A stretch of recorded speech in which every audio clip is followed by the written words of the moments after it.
Desde mi punto de vista, sería negligente poner un producto desarrollado únicamente con AI por alguien que no tiene el perfil técnico, porque puede estar exponiendo información de clientes sin pensarlo, puedes estar utilizando prácticas que son muy riesgosas o exponerte a muchísimo riesgo financiero por simplemente no tener la expertise de procesar los pagos, ¿no?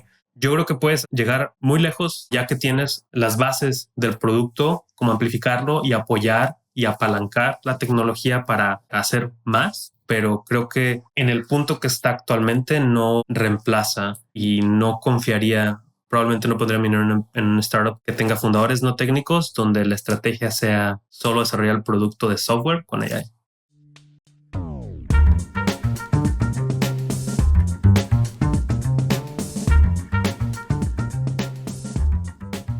Antes de empezar este episodio, si eres ángel inversionista, me gustaría invitarte al club de Ángeles de Latam registrándote en nuestro sitio angelesdelatam.com y sé parte del club donde estaremos haciendo eventos, compartiendo deal flow, haciendo comunidad y mucho más. Y si eres founder en etapa temprana en Latinoamérica, en 500 te queremos conocer.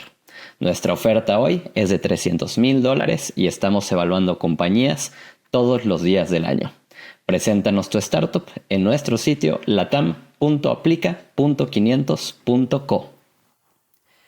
Bienvenidos y bienvenidas a este nuevo episodio de Ángeles de Latam. El día de hoy tenemos a otro gran invitado, en esta ocasión un mexicano desde Seattle, Arturo León.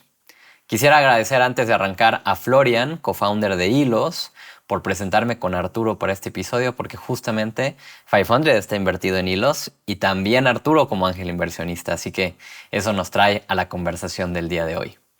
Arturo es Staff Software Engineer en Remitly, una fintech de pagos internacionales y de remesas.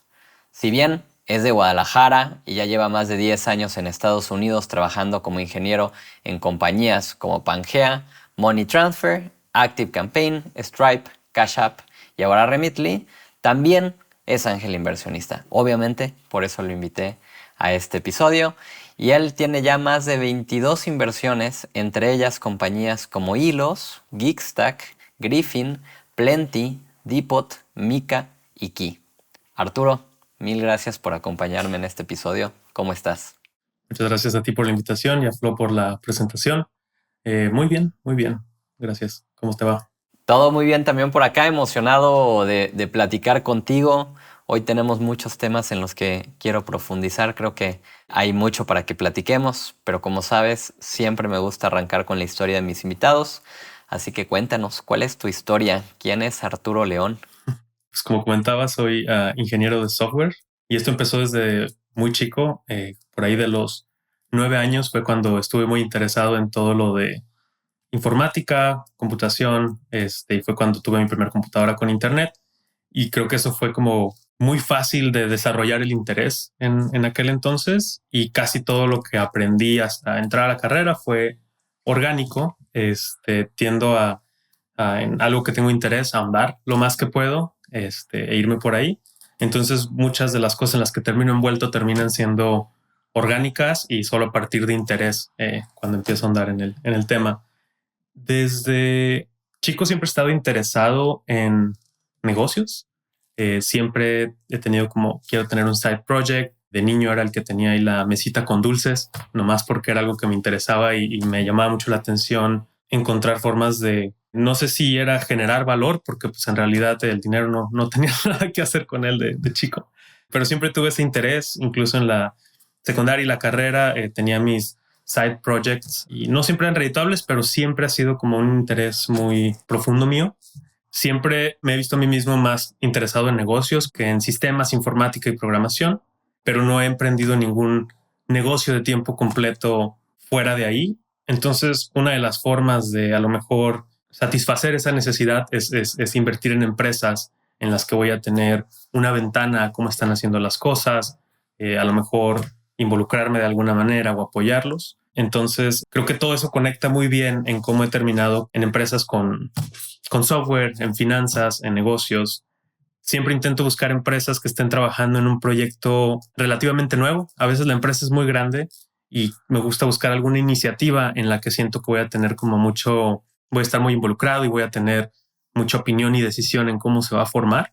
Entonces, cuando he trabajado en empresas grandes, siempre busco que eso sea como un factor en común o idealmente en empresas pequeñas, ¿no? Mencionabas Pangea como la empresa con la que me vine a Estados Unidos.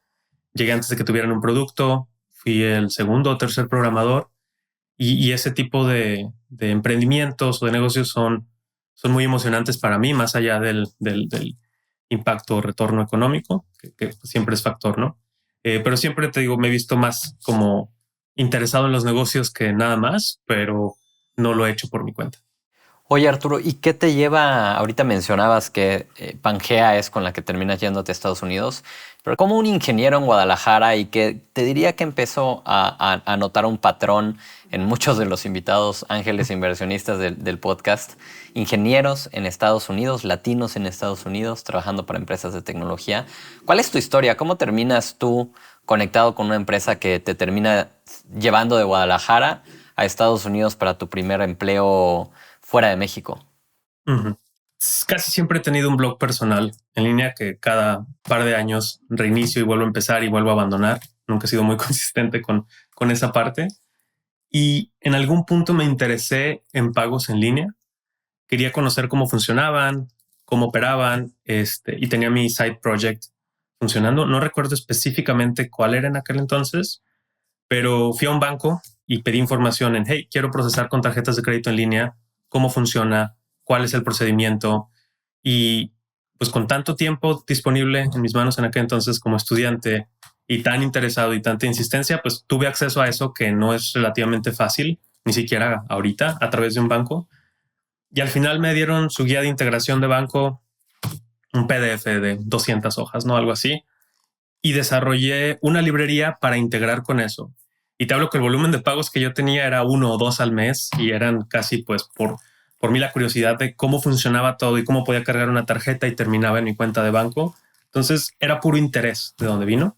Publiqué la librería en el blog y orgánicamente empresas me empezaron a contactar para ver si podía hacer esa integración para ellos dentro de sus tiendas en línea, dentro de sus comercios. Y de hecho, en algún momento, si buscabas el nombre del servicio de pago del banco, salía primero mi blog antes que la página del banco. Entonces, esa fue una fuente orgánica de mucho interés en esa parte y empecé a hacer módulos de pagos para tiendas en línea, que todos eran a través de integraciones bancarias. Y a veces estos clientes me decían, oye, ¿me puedes hacer también para este otro banco o para esta plataforma de pagos? Entonces empecé a generar como contenido en esa área y empecé a desarrollar expertise en sistema de pagos mexicanos, en SPAY, etcétera. Y de esa forma fue como me contactaron de Pangea. Estaban buscando a alguien que fuera programador, que tuviera experiencia en el sistema de pagos de México. Y recuerdo que me contactaron por LinkedIn. Tuve un par de entrevistas medio informales y en una de las llamadas me dicen, permíteme un segundo, y se sienta el CEO, que te digo es una empresa pequeña, me hace una oferta y me dice, ¿cómo ves? ¿En 2 semanas te vienes? Y era un interés que yo ya tenía, era algo que ya quería probar. Trabajar en Estados Unidos siempre tenía la percepción errónea de que el desarrollo de software estaba más maduro acá. Y digo errónea porque era más bien a lo que yo estaba expuesto, ¿no? Claro. Y eventualmente acepté y pues en 2 semanas empaqué y me vine, ¿no? Pero el cómo empecé a meterme en fintech fue completamente por interés y a donde orgánicamente empezó a demandar, ¿no? Con estas personas o negocios que me contrataban y eventualmente pues terminé haciendo mi carrera en fintech, ¿no? De las empresas que mencionaste, solo una no es fintech o pagos como tal, pero estaba trabajando en esa área. Claro que esa debe ser Active Campaign, ¿no? Sí. Oye, me encantó la historia que nos acabas de compartir porque como que pienso en cómo se abren puertas en general para las personas y eso del blog que mencionas es como una de esas cosas que mucha gente no se va a sentar a hacer. Uh-huh. Y especialmente, y una que menos gente haría, porque si ya llevas más de 10 años en Estados Unidos, quiere decir que cuando fuiste a tocar la puerta de ese banco, probablemente es en el 2000, entre el 2012 y 2015, en una época en la cual conectarte con un banco a la fecha es difícil. Uh-huh. Entonces también te fuiste a hacer cosas que muchos no se atreverían a hacer. Y a través de un blog logras conectar con una oportunidad que probablemente pues, cambia el rumbo o cambió el rumbo de tu vida profesional. Ahorita mencionas esta idea errónea de pronto trabajar en una compañía de Estados Unidos y de tal vez buenas prácticas versus las que estabas expuesto en México. ¿Podrías profundizar un poquito más en eso? Sí, hay una realidad actual que para empresas globales que tienen oficinas en Estados Unidos y especialmente es un producto americano, pero tienen oficinas de desarrollo en otros países, el desarrollo dentro de los headquarters o la compañía de Estados Unidos pues va a ser céntrica a Estados Unidos y en ese caso pues a lo mejor van a trabajar en features más interesantes o en áreas más interesantes y otras oficinas a lo mejor giran en torno a eso, ¿no? Entonces, si hay una realidad en el tipo de producto que vas a trabajar, en qué tipo de productos vas a estar involucrado, depende en la ubicación de las oficinas. Pero en aquel entonces mi percepción era el software que se hace en México no está tan padre y en Estados Unidos lo hacen mejor. En Estados Unidos tienen mejores prácticas, en Estados Unidos lo hacen de una u otra manera que es más atractiva para mí o hacen las cosas bien como se deben. Pero a fin de cuentas, eso era una percepción sesgada de donde yo estaba parado, ¿no? O sea, era un desarrollador bastante junior, a lo mejor pensaba que mi nivel era más alto o no sé. Entonces, cuando yo volteaba a ver estas empresas, pues obviamente veía la información que ponen para consumir, que a lo mejor es la información más pulida, más preparada, ensayada o la que están dispuestos a presumir. Y en estas otras empresas, pues las estoy viendo, donde yo estoy trabajando, las estoy viendo desde adentro, no en México. Entonces decía, no, mira, estamos haciendo esta práctica y esta empresa en su blog dice que lo hacen de esta forma, ¿no? Entonces es una opinión completamente sesgada y mucho tenía que ver con el tipo de empresas en las que estaba trabajando o el nivel al que yo estaba operando personalmente como ingeniero de software, ¿no? Me queda clarísimo. Y lo que me hiciste pensar es, hace poco platicaba, creo que también en otro episodio, con Daniela Espinosa, decía, ella es de Ecuador, es una de las cofundadoras de Kushki, un unicornio ecuatoriano. Uh-huh. Y me decía, yo pensaba, cuando pensaba en la gente de Nueva York, por poner un ejemplo, que eso era top de lo top. Uh-huh. Y luego te das cuenta que talento es igual en cualquier lugar del mundo. No necesariamente está atado a una ciudad, a un país o una región. Sin embargo, lo que sí me hace pensar es cuánto importa el contexto en el que tú estás y con qué lo estás comparando, que es justo lo que mencionabas. Y entonces, hoy pienso en una startup. Y hay una startup que puede estar iniciando con un fundador o una fundadora de X edad, pero que trabajó en otra compañía, que viene con buenas prácticas. Y luego tienes a esta otra startup, que hay muchas de ellas también, que es la primera experiencia profesional de ese equipo. Y lo importante que son las buenas prácticas para el éxito de esa misma compañía. Y eso no quiere decir que el éxito sea para los expertos o para los de edad más avanzada y no para los jóvenes. Uh-huh. Desde tu punto de vista, que tú has tenido la oportunidad de trabajar en lo que yo denominaría como las grandes ligas en Estados Unidos, como en una compañía como lo es Stripe, ¿cuáles son esas cosas que encuentras muy diferentes con respecto al contexto con el que lo estabas comparando cuando estabas en México? Creo que lo que más me llamó la atención y lo que más noté como contrastante es cómo estas empresas se alinean o los empleados de estas empresas están más alineados en la misión de la empresa y entienden cuál es el impacto que tienen sus contribuciones. Para mí eso fue muy notorio en Stripe, que hay muchos números por todos lados, entonces puedes entender el impacto que tu trabajo y tu equipo tiene a casi cualquier nivel. En Active Campaign, que era una empresa, creo que cuando entré éramos como 60 y ahora es muchísimo más grande, entonces el impacto inmediato que tienen tus productos con los consumidores.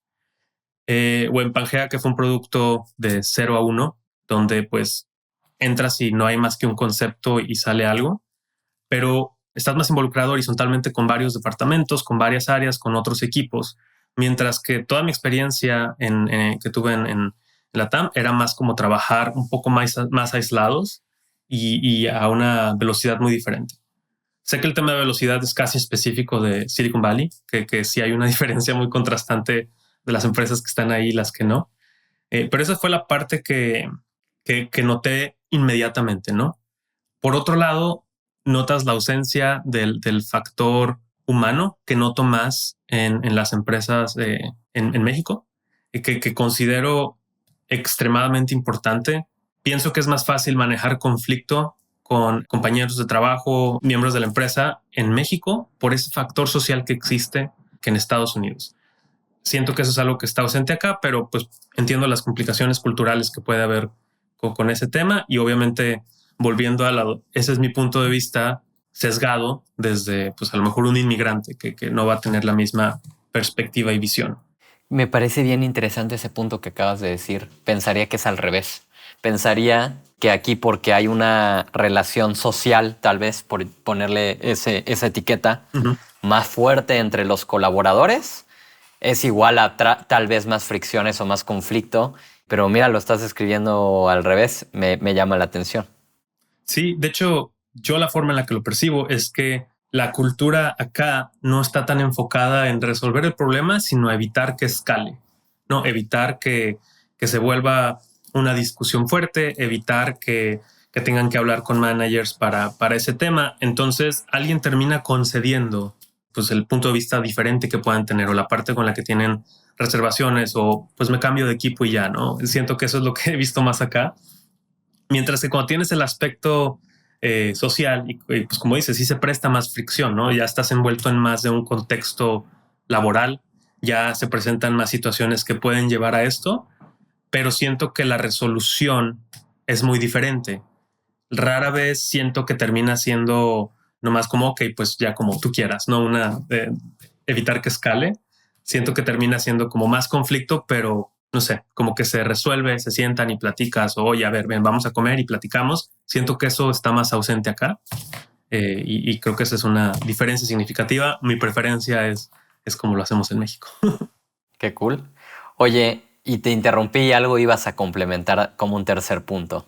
Ah, sí, iba a hablar en cuanto a las buenas prácticas, varían muchísimo pues por empresa, pero creo que me ha dado la perspectiva que las buenas prácticas importan. Hay cosas que una empresa puede hacer muy bien y lo va a apalancar, pero pues no puedes generalizar esas prácticas en cualquier contexto. De hecho, hay un post que tenía Airbnb hace mucho en su blog de ingeniería y hablaban que no tenían ningún tipo de tests automatizados, de pruebas automatizadas para el código que estaban escribiendo y empezaron a tener después de que la empresa ya estaba evaluada en $1 billón, me parece. O sea, a partir de cuando fueron unicornios, como que a partir de ahí fue el parteaguas de, oye, ahora sí necesitamos empezar a hacer pruebas, no podemos estar así de expuestos o no sé cuál haya sido el razonamiento. Pero una buena práctica en ingeniería se podrían considerar que son las pruebas automatizadas, ¿no? Y es esencial para un montón de proyectos, sobre todo en fintech o en áreas así, pero también tienes ejemplos contrastantes de empresas que han sido muy exitosas sin seguir las prácticas, buenas prácticas prescritas, ¿no? Entonces, tienes que confiar en el talento de las personas que están manejando la empresa y en la visión que tienen y en cuando deciden qué práctica adoptas y cuál no. Como decías, las empresas no nomás son hechas por expertos, y creo que a veces el saber demasiado te puede frenar un poco, ¿no? Creo que muchas veces lo que lleva a desarrollar o innovar es el no conocer lo suficiente, no conocer lo que crees que no se puede hacer y eso es parte del valor. Lo que observo en personas que son expertas es que a veces quieren traer prácticas de empresas muy grandes a empresas pequeñas que a lo mejor no las necesitan o no son aptas, ¿no? Un ejemplo hace muchos años era, todo el mundo quería replicar el modelo de Google, de que hay que tener una cocineta cada X distancia para que no tengan que moverse mucho, ayuda a la satisfacción, pero Google no era exitoso porque hiciera eso, sino porque era Google, lo podía hacer, y un montón de empresas empezaron a replicar eso como si fuera la razón por, ¿no? Entonces, creo que es importante también no guiarse solamente por las buenas prácticas o copiar lo que están haciendo otras empresas que aparentemente contribuye a su éxito, ¿no? Sí, completamente de acuerdo, ¿no? Como el tema de muchas compañías tratando de imponer cultura, Uh-huh. poniendo una mesa de ping pong, ¿no? Exacto. Y es como, eso no es lo que llevará a tener una buena cultura. Oye, Arturo, ahorita mencionábamos, o sea, este patrón que veo de muchos latinos trabajando en empresas de tecnología en Estados Unidos, pero no terminé de completar ese patrón. Ese patrón que yo hoy estoy viendo es de forma, no sé si descoordinada, porque pues no es que todos ustedes se conozcan y estén compartiendo. Seguramente tú tienes un grupo de mexicanos con los que tienes relación, como otros tendrán otros grupitos en Silicon Valley. Christian Vander, el de Platzi, con Fede Soria hacen una comunidad que se llama Mexas en Silicon Valley, y así como esos hay un montón. Pero pienso, todos tienen algo en común que empiezo a ver en que empiezan a invertir como ángeles inversionistas, pero no nada más lo están haciendo en su comunidad allá, sino también están encontrando o trayendo esta filosofía de give back a Latinoamérica, no nada más a su círculo cercano o a las ciudades en donde ya llevan muchos años viviendo. Hay varios mexicanos que conozco que llevan 20, 30 años en Estados Unidos y que pues de pronto no van a regresar a México en una de esas, ¿no? Ujú. Pero veo ese componente presente, un apetito grande de empezar a atraer esa experiencia en formato de mentoría, de inversión, de conectar, etcétera. ¿Cómo lo ves tú? ¿Por qué en tu caso nace este apetito de ayudar, de invertir, de ser parte de comunidades que están hoy, o sea, varias de las compañías que mencioné en las que invertiste están en México, ¿no? Ujú. En mi caso en particular es por lo que comentaba, el interés de estar envuelto en negocios. Creo que es una forma de aprender y colaborar y apoyar haciendo este tipo de inversiones. Si especulo por qué es común este patrón, pues yo pensaría que es algo que a lo mejor personas que emprendieron en Estados Unidos, a lo mejor el caso de Christian, ¿no? Es algo que a lo mejor las precondiciones o el entorno necesario para que eso pasara no existía en país de origen, ¿no? Y a lo mejor es una forma de querer apoyar o incentivar que se empiecen a formar esas comunidades o esas condiciones para que alguien más que esté en la misma situación no tenga que trasladarse para poder hacer el negocio, ¿no? Es una realidad que en Estados Unidos el capital de riesgo que está disponible para negocios de todos los tamaños es inmensamente mayor que en el resto del mundo, ¿no? Incluso combinado probablemente. Entonces, a lo mejor es una forma de ayudar con esto. Para mí, como te decía, es colaborar, aprender y apoyar. Me encanta cuando me piden opinión, me encanta cuando logro ser un inversionista de valor agregado, más allá que de la cantidad o la validación. Entonces yo creo que va por ahí. Siento que muchos de nosotros, si hubiéramos tenido a lo mejor las mismas oportunidades de carrera, crecimiento, financieras en nuestro país de origen, a lo mejor estaríamos ahí y a lo mejor por ahí viene el deseo de apoyar.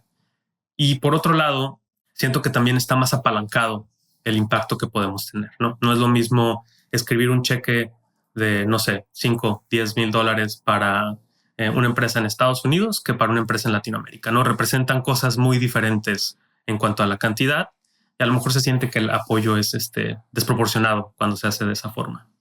Sí, muy de acuerdo con ese último punto.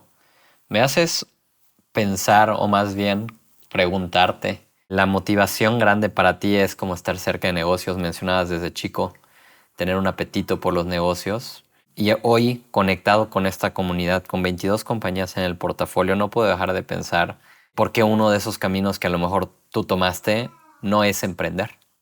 Tengo una lista de proyectos que he querido desarrollar en algún punto y creo que tiene como 80 cosas ahí, 80 diferentes ideas que en algún punto me gustaría desarrollar, pero me gustan los negocios, pero ninguna de esas ideas o problemas a solucionar creo que han sido algo que puedo con confianza decir, quiero trabajar en este problema los siguientes 5 o 10 años.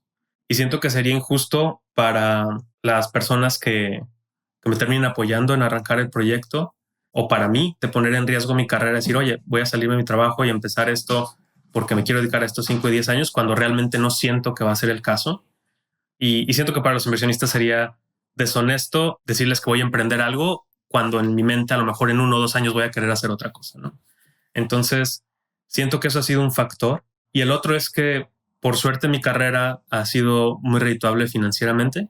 Y siento que en este momento, si dedico mi energía ahí, va a ser más redituable a largo plazo cuando voy a tener más libertad de hacer cosas. Entonces, siento que eventualmente, muy probablemente voy a emprender algo, pero no sé si ahorita sea el mejor momento para ello y sobre todo porque no he encontrado qué problema quiero resolver con esa pasión que digo, ok, quiero parar todo y dedicarme a esto. Y sí hay cosas que tienen mucho interés, pero no sé si el interés va a permear más allá de ese horizonte de tiempo.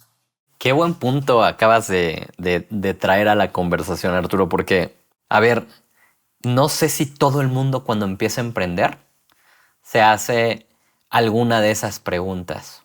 Una es el compromiso de los próximos 5 o 10 años, que es un gran punto. Es algo que me apasiona lo suficiente como para dedicarle una buena parte de mi vida a esto. A lo mejor muchas veces conectamos con una idea en el presente, pero no hacemos el trabajo de pensar en cómo se ve esto en 5 o 10 años. Y como emprender es cool, de pronto hasta saltas a la idea Sí, primero antes sí, sí. de analizarlo de esa manera.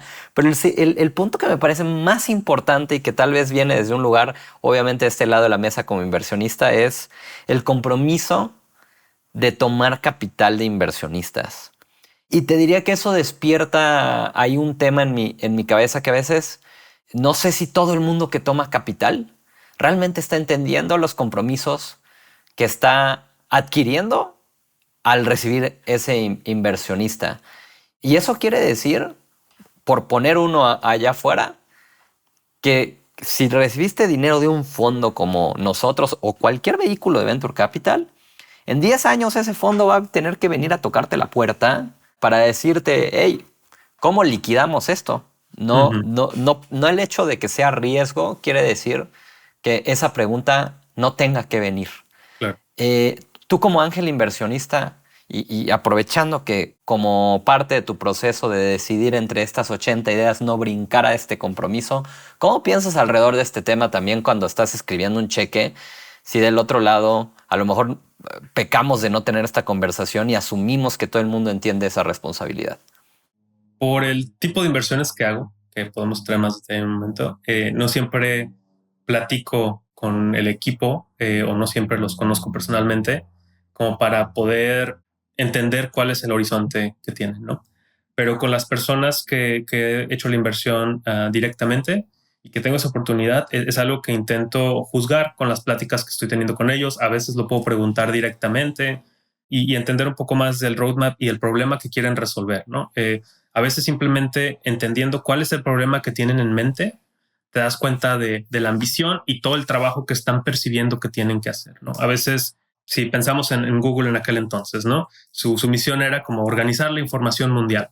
Y ahí podías notar el tamaño de la ambición que tenían para su proyecto y el entendimiento de que, pero estamos empezando con un motor de búsqueda, ¿no? Y después vamos a expandir. Entonces, cuando entiendes que el fundador ve el tamaño del problema y ese es el problema que quiere resolver y ves cómo lo están empezando a resolver, a lo mejor te da la idea de que, ok, entienden todo el trabajo que lleva y saben que eso no se va a hacer en 1 o 2 o 5 años, a lo mejor es una misión de vida, ¿no? Entonces eso me ayuda como a juzgar cuál es el horizonte que también tienen en mente y por ahí va, pero en ocasiones pues sí le he preguntado, ok, ¿y cuál es tu misión? ¿No? O sea, ¿quieres una salida? Que si se vende te vas a quedar, o sea, ¿cómo tú ves la evolución de la empresa? Y a partir de esa conversación derivo, ¿no? Lo que creo que tienen en mente si no lo pregunté directo. De acuerdo. Y ahora, más adelante, me gustaría entender tu perspectiva de salidas, pero todavía no vamos hacia allá. Me gustaría regresar al principio. No llevas mucho tiempo invirtiendo. En verdad creo que llevas 2, tal vez 3 años invirtiendo, ¿no, Arturo? Sí, empecé en 2022. 2022, entonces 3 años. Y tienes un portafolio ya de 22 compañías, que es una diversificación interesante. Cuando empezaste a invertir, ya llevabas un rato en empresas de tecnología, ya llevabas un rato también expuesto a compañías que muchas de ellas nacieron y crecieron con Venture Capital. ¿Qué es lo que te llevó a escribir tu primer cheque? Si hoy alguien en Estados Unidos es un latino de estos que estamos platicando, ¿qué le tiene que pasar para que escriba ese primer cheque y venga y nos escriba a ti o a mí y le presentemos compañías de Latinoamérica para escribir ese primer cheque como inversionista? Para mí fue una combinación de cosas, ¿no? Siempre me he preocupado mucho por la preservación de riqueza, ¿no? Es algo que a lo mejor en algunas etapas de mi vida puedo haber crecido con escasez y es algo que no quiero que pase, ¿no? Siento que cuando iba creciendo vi muchas historias de gente que la historia que tenían era, no, yo tenía esta empresa y antes hacía esto y alrededor del mundo tenía clientes, no es que, y ahora no es el caso, ¿no? Entonces quería encontrar una forma que eso no me pase a mí. Entonces me empecé a preocupar mucho o invertí tiempo en cómo preservar riqueza y cómo asegurarme que lo que estaba generando no se iba a evaporar por malas decisiones financieras, por mala planeación, etcétera. Entonces, cuando me sentí que tenía un portafolio relativamente estable, bien planeado y proyectado a los años futuros, es cuando ya digo, ok, ya puedo abrir la puerta a algo que puedo considerar un hobby o inversiones de alto riesgo, ¿no? A lo mejor antes no me lo podía permitir con la misma holgura y creo que ese fue uno de los factores que dije, ok, si todo lo que pongo en este hobby o en mis inversiones se va a cero, no voy a poner en riesgo nada que es muy importante para mí, ¿no? Entonces, ese fue un factor. Y el otro tema es que acá en Estados Unidos, para poder hacer inversiones de este tipo, tienes que cumplir con ciertos requisitos que le llaman, creo que, inversionista acreditado. Y no había cumplido los requisitos para eso hasta ese entonces, que es ciertos años de cierto nivel de ingresos o cierto nivel de capital sin contar propiedades. Entonces no había cumplido esa parte. Entonces esas dos cosas son las que cuando a partir de que se cumplieron, dije, ok, ya puedo empezar a hacer esto y pues siempre lo he considerado pues como inversión de alto riesgo en muy largo horizonte, que pues a lo mejor no te puedes permitir en todas las etapas, ¿no? A lo mejor esto, por más interesado que estés, a lo mejor no es para todo el mundo por el riesgo que conlleva y la liquidez que tiene. Lo mencionas como un hobby. Uh-huh. ¿Cómo es que esto es un hobby? ¿Qué características tiene que tener para ti? Porque asumo que no nada más es evaluar e invertir. Sí, lo intento planear como un hobby porque cuando lo modelas como inversiones tienes la expectativa de generar ganancias más allá del capital inicial, ¿no? Y obviamente es mi expectativa, no estoy invirtiendo en estas empresas para tener retorno cero, Claro. pero no ha sido la motivación principal ni es el objetivo principal, ¿no? Mi forma de pensar es que si estas inversiones se van a cero, lo disfruté, ¿no? O sea, crecí mi red, aprendí muchísimas cosas, todos los updates que mandan mensualmente los fundadores los leo y con mucho interés, ¿no? Entonces, eso es parte de lo que estoy obteniendo de ello. Y al enmarcarlo como un hobby, pues no es algo en lo que tenga que ser muy bueno, ni es algo que tenga que ser súper redituable, ¿no? Creo que nos iba a pasar a todos los millennials, ¿no? Que si eras bueno en algo, era como, monetízalo, ¿no? Y es algo que obviamente sí quiero monetizar, obviamente sí quiero que recupere, pero no es a lo mejor la misión o el enfoque principal. De acuerdo. Me platicaste que parte del comienzo tenía también que ver con algunos grupos de ángeles, ¿no? Uh-huh. Y según entiendo, uno importante fue el de Stripe. Cuéntanos un poquito de eso. Nunca nadie me había platicado de ese grupo de ángeles. Creo que es un grupo bastante pequeño, pero por los montos de inversiones que manejo, que son bastante pequeños, muchas veces no es posible o factible hacer una inversión directa en el startup. Entonces se hace a través de grupos o sindicatos donde combinas fondos con un grupo y se hace la inversión en nombre del grupo.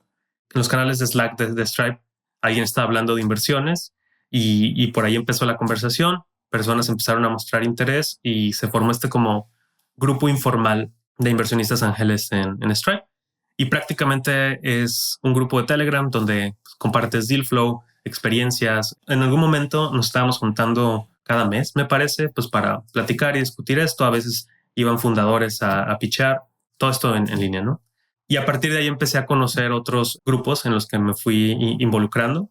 Obviamente la afiliación es informal, ¿no? Es como pues estás en el grupo y se platica de eso.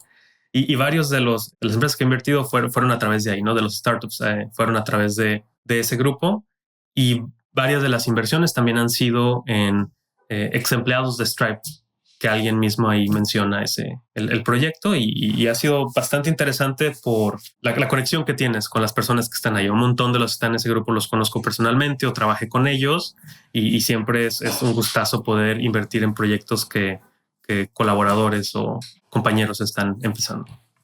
A ver, ahorita mencionaste el factor de un ticket pequeño y poder tener acceso a deal flow, pues de forma en sindicatos, agrupando varios cheques en uno, que pues definitivamente creo ese es el mayor beneficio de ser parte de estos grupos, y de esos, como bien mencionas, hay un montón.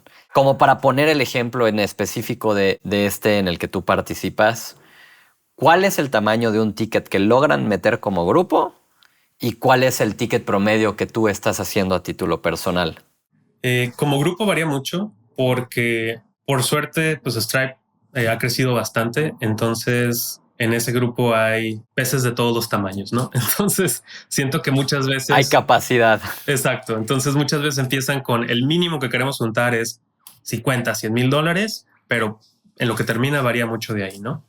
En cuanto a los cheques que yo escribo dentro de este sindicato y en otros lados, yo los considero probablemente nanocheques y por eso me ha dejado tener como esta diversificación y exposición que van de los, no sé, $2,000, $3,000. Yo creo que casi todos los cheques que escribo están en ese promedio, con algunos outliers encima de eso, pero va por ahí. Y parte de por lo que me tardé en entrar, volviendo a la pregunta que hiciste en momentos, pero no mencioné, es que mi entendimiento era que tienes que escribir cheques muy grandes, ¿no? Veía estas empresas que empezaban a levantar fondos y recibían cheques de 50, $100,000 y muy pronto millones, a veces todavía en la etapa de seed.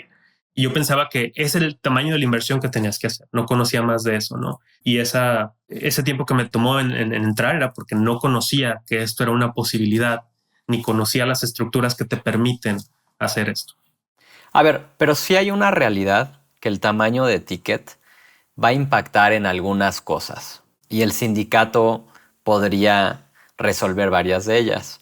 O sea, ahorita regresemos a un ejemplo de un ex Stripe de ese grupo que sale a emprender y probablemente es una persona que tiene acceso a, dentro de un par de llamadas, levantar 50, $100,000 y con eso arrancar una compañía mañana. Tal vez incluso mucho más que eso, pero por poner un ejemplo. Y entonces, si esa persona puede hacer 3 llamadas y esas 3 regresan con cheques de 25 o $50,000, pues un cheque de 2,500 probablemente no tiene espacio en un deal con un founder de esa categoría. Entonces, el sindicato creo que definitivamente te abre, o el grupo de ángeles, te abre la posibilidad a ser parte de estos deals. Pero por el otro lado pienso en algo que creo estoy escuchando, tú te has apalancado muy bien, es invertir en aquellas personas que tú conoces. Y ahorita dijiste, varios de ellos los conozco personalmente y creo que eso generalmente abre la puerta a que puedas escribir cheques de ese tamaño, independientemente del tamaño de la ronda, pero tiene que haber una relación previa. Ujú. En Latinoamérica, y yo te lo platiqué cuando nos conocimos, mi percepción basado en conversaciones del podcast y cosas que he hecho en LinkedIn es que el ticket promedio de un ángel en Latinoamérica está entre los 10,000 y $15,000, que para efectos prácticos también es un cheque pequeño, no hace una ronda. Entonces, ¿cómo piensas alrededor de acceso a deal flow siendo un ángel que describe sus cheques como nanocheques? Creo que la contribución que puedes hacer con ese tamaño de cheques al negocio es probablemente un error de redondeo para ellos, ¿no? A lo mejor para una empresa, un startup empezando en Estados Unidos, a lo mejor es el café de un mes o es algo, el recibo de AWS de una semana, ¿no? Entonces, probablemente no es el factor económico, ¿no? Creo que lo que es muy útil para los founders es la validación de la idea que están teniendo a través de personas. Por ejemplo, en el caso de FinTech, cuando invierto en alguno de estos startups, para ellos es buena validación que alguien que conoce de FinTech está apoyándolos independientemente del tamaño del cheque. También para ellos es algo que pueden presentar a otras personas que están interesadas, también como para demostrar parte de la validación. Y a las personas que conozco personalmente, es muy útil para ellos también el signal boosting en otros contextos, ¿no? Uno de los negocios en que invertí de un ex Stripe era de que, oye, ayúdame a apuntar ojos para acá, ¿no? Aquí está lo que estamos haciendo. Si crees que es relevante para tu red, pues públicalo, ¿no? Y esas conexiones, o a lo mejor con otros founders con los que he invertido o otras personas del sindicato, terminan siendo útiles, ¿no? Entonces el valor creo que es desproporcional al cheque que se esté escribiendo. El cheque termina siendo un token de, oye, me gusta lo que estás haciendo, creo en ti, ahí va algo, ¿no? Que queda dentro de la posibilidad. Y creo que va más por ahí, ¿no? En algunos casos donde he podido ser como inversionista de valor agregado, donde platico con sus equipos de ingeniería, muchas veces orientado en pagos o están trabados con algo o logro presentarles a alguien que les va a ayudar con algo. En el caso de una de las empresas de México que hacen facturación, pues intento mandarle clientes cuando alguien me pregunta, oye, ¿conoces a alguien que haga esto? Ah, pues para allá, ¿no?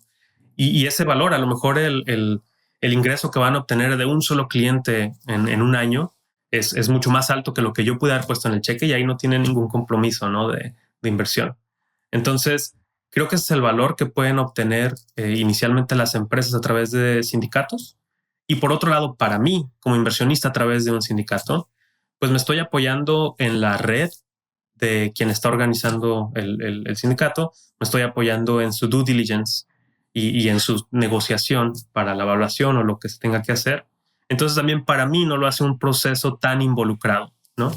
Incluso cuando estoy manejando el tema de impuestos, en estos cheques a veces digo, o sea, ni para qué me metí en esta bronca por los 2,500 por el papeleo que tengo que hacer a final de año.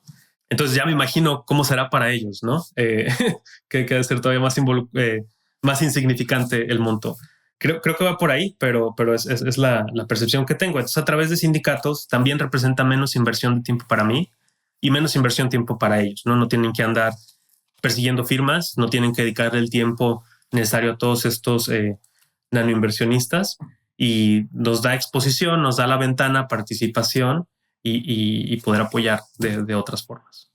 De acuerdo. Hoy estamos viviendo de forma muy acelerada cambios en cómo se puede construir producto, cómo se pueden construir compañías con AI. Uh-huh. Y traigo este tema porque justo pensando en los tamaños de cheques, el otro día platicaba con un amigo y hablábamos de, o sea, cuánto puedes extender runway con lo que hoy está allá afuera, ¿no? Uh-huh. Y entonces también pienso con respecto a la idea del nanocheque, porque ahorita decías como, a lo mejor estás agregando una semana de algo, ¿no? Del pago de una factura, de lo que sea. Pero hay una realidad en la que hoy un equipo de 2 personas con $50,000 en una de esas tienen runway de 12 o 18 meses. Claro. Obviamente considerando que está facturando la compañía también. Pero sin duda creo que la percepción del tamaño de cheque del inversionista también podría estar impactado por todos los cambios que están pasando al día de hoy. ¿Qué opinas de eso? Sí, no tengo duda. Creo que todas las herramientas que estamos viendo son multiplicadores o apalancadores de talento. Entonces, entre más talentoso sea la persona que está haciendo el input, mejores resultados da. Y pensando en compañías de tecnología, pues no hay duda que es un amplificador en la velocidad de desarrollo. No reemplaza, pero sí multiplica bastante bien. Y como lo mencionabas, ¿no? Incluso no yendo tan lejos, creo que en aquel entonces WhatsApp, Instagram eran equipos bastante pequeños de desarrolladores y estaban manteniendo un público muy grande de usuarios. Y si era posible en aquel entonces, sin las mismas herramientas que tenemos ahorita, sin duda es posible ahorita, ¿no? Pero obviamente necesitas el equipo y la visión para hacerlo, pero totalmente va a tener un impacto. Creo que las herramientas están haciendo más accesibles y más baratas, ya están más democratizadas en ese sentido. Y sí, sin duda, creo que vamos a ver muchas empresas o startups de 1 o 2 personas y probablemente en montos de evaluación muy altos por el impacto que tienen. Y lo que es interesante de eso que mencionas es no nada más el valor de la compañía, sino también cómo impacta en los múltiplos del inversionista, porque si no se requirió tanto capital, la dilución fue mínima y eso impacta en el múltiplo y en los dólares en la bolsa de cada quien, tanto el founder como el inversionista. Y a ver, tú eres un ingeniero, tú programas, tú has estado haciendo producto y creo que no todos los ángeles inversionistas tienen ese conocimiento o esa habilidad. Tú como ingeniero, hoy, ¿qué te preocupa con respecto a cuando te sientas a evaluar una nueva oportunidad de inversión ante todo lo nuevo que está pasando con AI? ¿En qué cosas alguien con tu perfil podría tener un superpoder a la hora de sentarse a evaluar una compañía en la que va a invertir? Creo que el mayor apalancamiento que puedo tener es el conocimiento que tengo de desarrollo de software y de la industria en particular. Es muy útil, pero creo que esto ya no es tan superpoder, sino más bien es sabido por los VCs. Te da muchísima señal si escuchas que el founder va a contratar un equipo externo para desarrollar el producto, o si tiene su in-house, o si son ellos los que lo van a desarrollar. Siento que esos son como los factores obvios que percibes, ¿no? Personalmente me gusta invertir en founders técnicos, porque puedo platicar más con ellos de cuál es el acercamiento que van a tener al hacer el producto, pero en realidad no estoy preocupado por la tecnología que van a utilizar, de lo que te platicaba de si van a tener test automatizados o no. A fin de cuentas, creo que eso no es necesariamente un determinante de si van a ser exitosos o no. Por el tamaño de los cheques que estoy haciendo, no necesito tener un framework de inversión muy estricto, y mucho va con lo que entiendo de su negocio. Intento invertir en negocios, en áreas que entiendo, en industrias que tengo experiencia, o en proyectos donde es muy claro cuál es el valor que están por proveer. Muchas veces se parece ser una buena idea, pero por no estar involucrado en la industria, pues no conozco si en realidad están resolviendo un problema, si a lo mejor hay una mejor alternativa o no. Entonces, mucho va en cómo percibo el problema que están resolviendo, pero intento no quedarme en el tema de la tecnología, porque tenemos innumerables ejemplos de empresas que usan algo que a lo mejor ahorita se considera un antipatrón en el lenguaje de programación, o una práctica que no se atrevería a hacer una empresa en este momento, y aún así han sido muy exitosas. Entonces, Sí. siento que eso no sería como un determinante para evaluarlos. Ahorita mencionaste no reemplaza, multiplica, y que como parte de tu tesis inviertes en fundadores técnicos. Y yo coincido en algo contigo. O sea, hoy, si estás evaluando una compañía que está tercerizando tecnología, pues claramente está hablando que no conocen de todas estas herramientas que deberían de conocer como emprendedores. Y por el otro lado también en etapa temprana en la que nosotros invertimos, si hay un founder que llega y te dice necesito capital para hacer un MVP y porque no tengo capital no lo he hecho, también para mí es una señal bastante parecida. Ahora, es impresionante lo que puedes construir hoy en día sin ser un perfil técnico. Con respecto a tu comentario de no reemplaza, multiplica, ¿consideras que se puede hoy hacer una startup exitosa, billion dollar company, sin un fundador y equipo técnico? No creo. Creo que puede ser muy útil para que un ingeniero en su día a día se apoye en la automatización y tecnología de AI para amplificar lo que hacen y lo que pueden hacer, pero no creo que estemos en el punto en que se pueda hacer sin supervisión y sin expertise. Sobre todo cuando estás tratando datos de personas, pagos, información.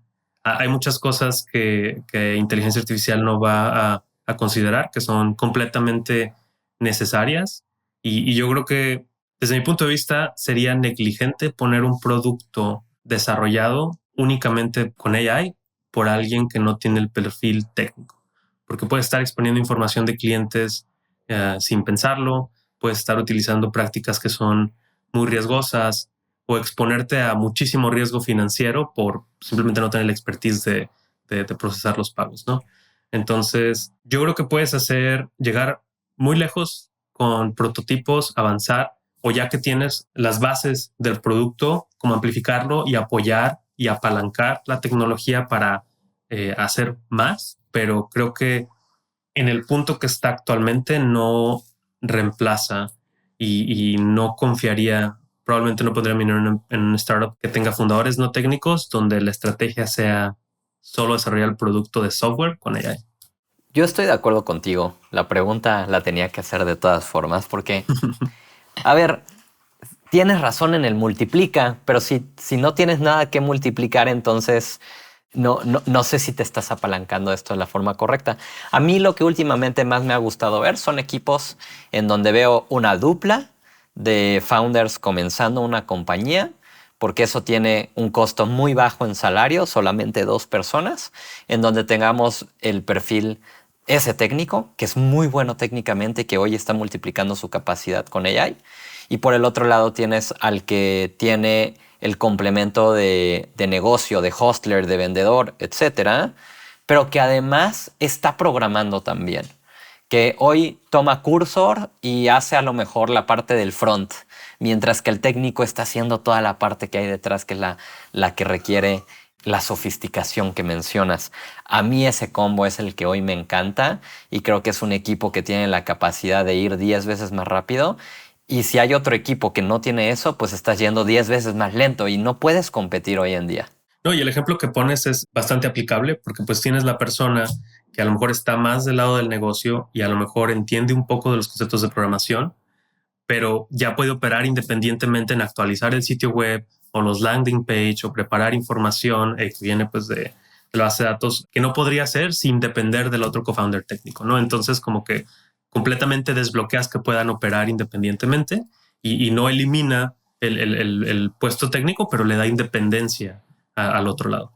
Correcto, y que por el otro lado también creo que, a ver, le das poderes al que hoy tomaría en esa dupla el rol como de CEO, ¿no? El que sale, levanta capital, sale y toma reuniones comerciales, mientras que el otro técnico a lo mejor no.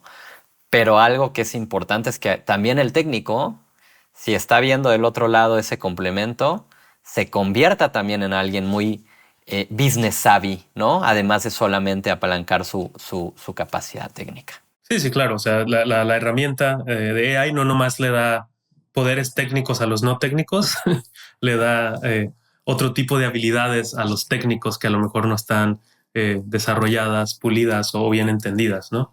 A lo mejor un perfil puramente técnico te puede hacer un landing page apoyado de AI para hacer el copy que no va a sonar robótico o muy al grano, ¿no? Como tendemos a hacer los programadores.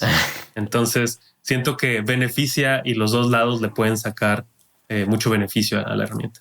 Exactamente. Lo que sí creo que puede pasar, y eso sí creo que es construible hoy, son compañías que no son para Venture Capital, que son productos digitales hechos por alguien sin capacidad técnica, que usando Cursor, Replit, Lovable, lo que sea, se montó un servicio que factura algunos dólares mensuales y se convierte en su trabajo de tiempo completo. Ponle $500, $2,000, $50,000 tal vez mensual, ¿sabes? O sea, creo que eso sí se puede hacer hoy. Sí, totalmente. Y la parte técnica puede que no sea el producto como tal, pero a lo mejor una herramienta para hacer más eficiente a la persona, ¿no? A lo mejor una automatización. Hay varias startups que te dejan hacer como zero code automations y se apoyan en AI y a lo mejor es una herramienta muy válida para un montón de negocios que probablemente su producto o servicio no es digital, pero aún así los puede utilizar para apalancarse y eso completamente creo que abre la puerta a algo que no está tan democratizado todavía y es en algo que, por ejemplo, sí estaría dispuesto a invertir, ¿no? O sea, ahorita mencionaba que a lo mejor no en una empresa donde tiene un producto de software sin personal técnico, pero no sé, si eres una empresa de grúas, yendo un negocio muy tradicional y muy offline, que se apoya de AI para requerir menos personas o ser más eficientes o dar cotizaciones 24 horas, ahí sí es mucho más atractivo y siento que no llega al grado de poner en riesgo clientes o la empresa misma, ¿no? Exacto. Arturo, llevas, como mencionábamos, 3 años invirtiendo, portafolio de 22 compañías y entiendo que para mí lo que voy a describir como no tan común, has tenido algunas salidas. Cuéntanos un poco de cómo se ha visto ese escenario para ti y lo que nos puedas compartir de lo que aprendiste de eso.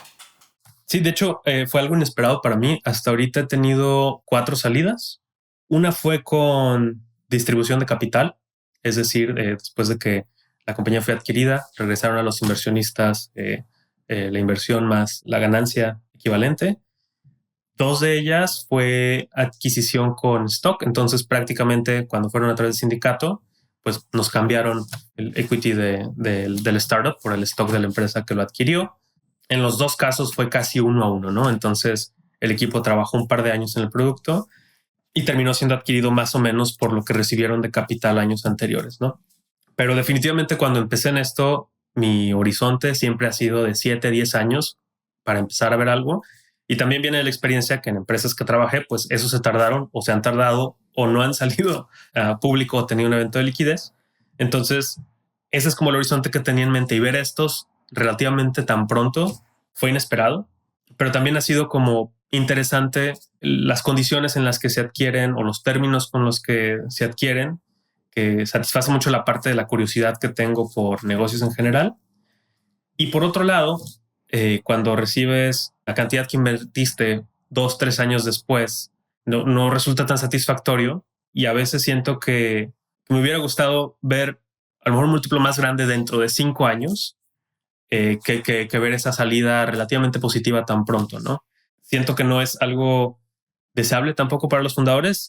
Admiro mucho y respeto muchísimo que unos hacen el esfuerzo más grande que pueden para que por lo menos recuperes tu capital. Y también se aprecia mucho cuando los fundadores reconocen de que, oye, pues ya conocimos mal de negocio, ¿no? Ya estamos involucrados y las ambiciones que tenemos a lo mejor no son realizables. Entonces, también saber cuándo salir ha sido, es muy valorado aquí, ¿no? Pero en algunos casos, cuando escucho de que, oye, tuviste esta salida, es como, ay, o sea, me hubiera encantado verlos desarrollar sus ambiciones en 7 o 10 años, y que en aquel entonces hubiera sido, ¿no? Por la parte no me importa no tener liquidez hasta aquel entonces.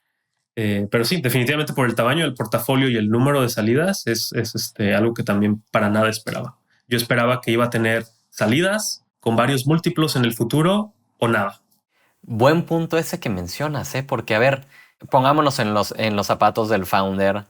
Es esa salida que a lo mejor es temprana, no necesariamente el múltiplo que nadie estaba esperando, incluido a lo mejor poca liquidez para ese mismo fundador. Y mañana salen y en su LinkedIn dice un exit, ¿no? Y se va a vender como otra historia, no como un escenario no esperado. Pero sin embargo, yo sí creo que hay que premiar eso. A lo mejor no es la esperada, y yo coincido contigo con respecto a perseguir la ambición de los 7 y 10 años. De hecho, todos los cheques que nosotros escribimos están pensados igual como tú lo describes. Yo quiero estar en el éxito grande al final, y si en el intermedio no necesariamente es parte de la tesis. Entonces, pero ese founder mañana es, desde mi punto de vista, más invertible para muchos. Claro. Es atractivo porque tiene un exit, tiene la experiencia previa. Y no nada más por decir tuve un exit, porque hacer el proceso de vender una compañía es pesado y se aprende un montón. Si tuviste algo de liquidez o poca liquidez, de pronto solucionaste lo que te podía estresar financieramente en el pasado, y hoy ya no te estresa, sales a emprender desde un ángulo diferente. Ya contrataste, ya levantaste capital, ya hiciste una serie de cosas que creo que te vuelve más invertible. En el caso de los que mencionas, ¿escribirías un cheque en ellos otra vez con los ojos cerrados? Completamente.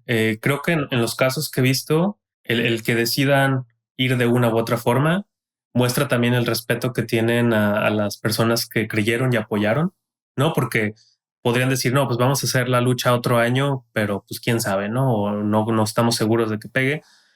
Pero noto la intención, el esfuerzo porque los inversionistas también recuperen lo que habían pensado, y lo veo como una realización que es muy honesta, ¿no? O sea, decir, oye, ¿sabes qué? O sea, creemos que hasta aquí, y ahora a lo mejor la forma de crecer es apalancándonos en la empresa que nos va a adquirir, o es de esta forma.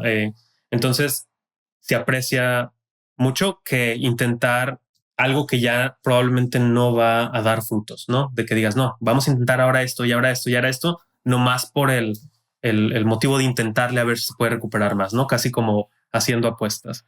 Entonces, es algo que yo aprecio mucho, como desde el lado de la inversión.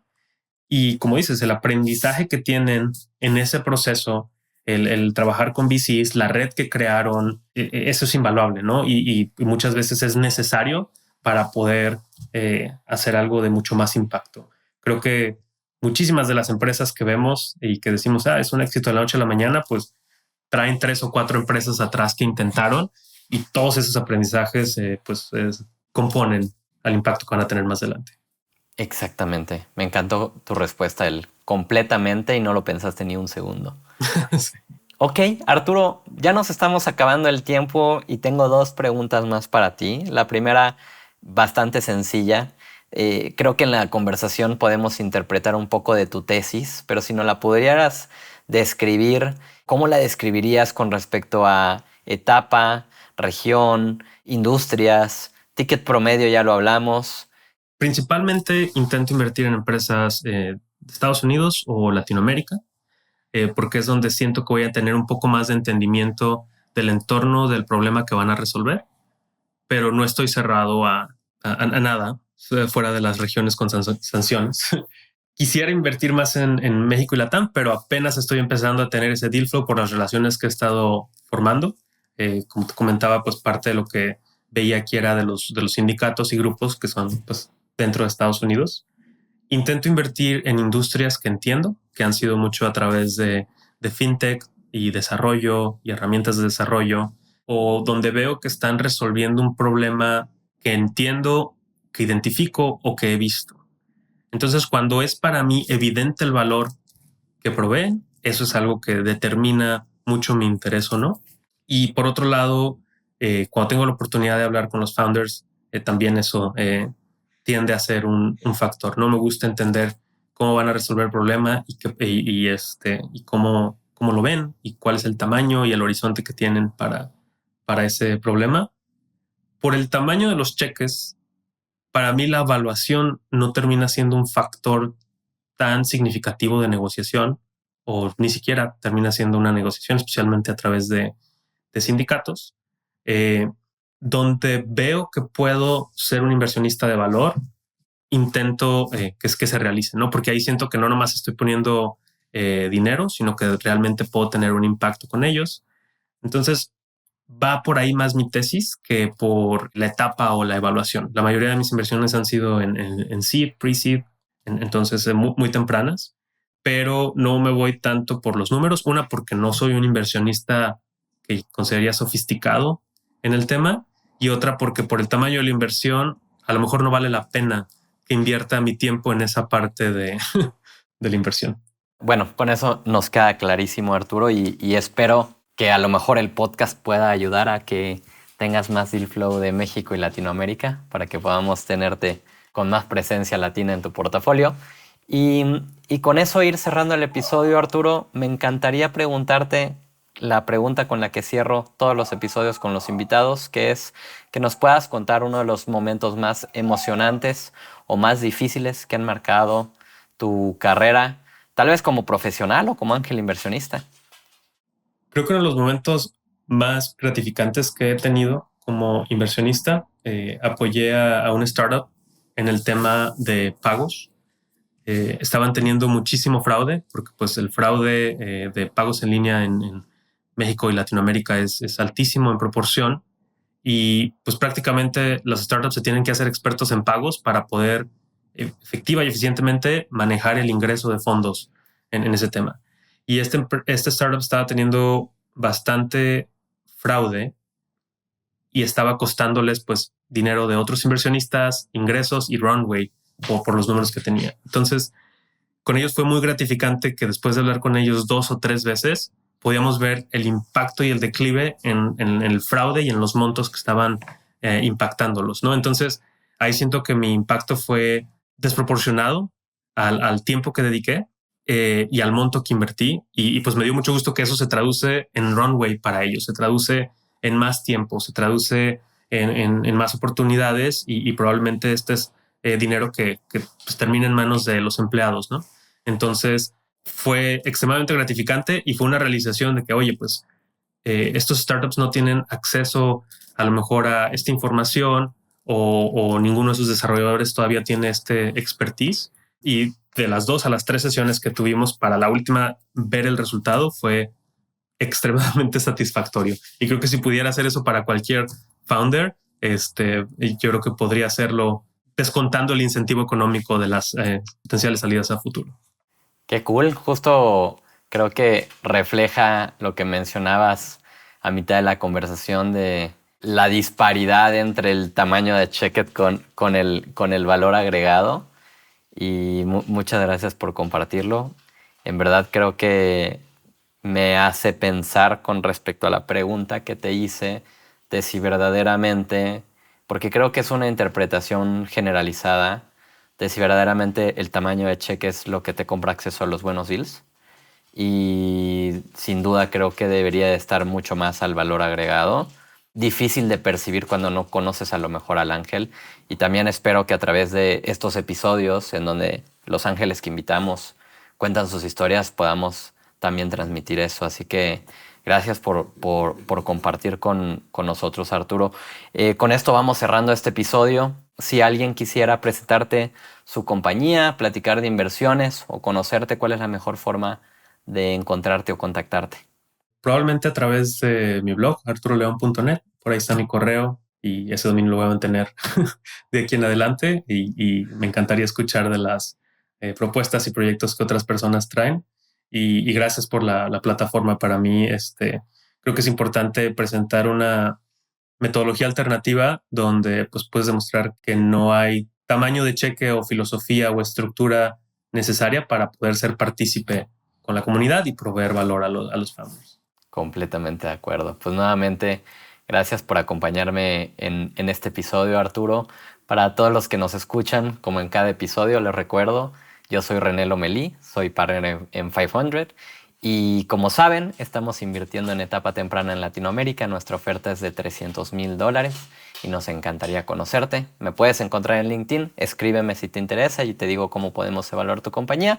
Y también si eres un ángel inversionista, me encantaría invitarte a Ángeles de la TAM. Todas las semanas tenemos que grabar un episodio, así que si eres ángel y quisieras compartir conmigo este espacio, también escríbeme por LinkedIn, me encantaría conocerte. Para todos los demás que también nos escuchan, invitarlos a descubre.bc, en donde puedes leer y estar al día de todas las noticias de emprendimiento y venture capital de nuestra región en español. Y también puedes recibir notificaciones a tu WhatsApp de todo lo que está pasando todos los días. Mil gracias y nos vemos en el siguiente episodio.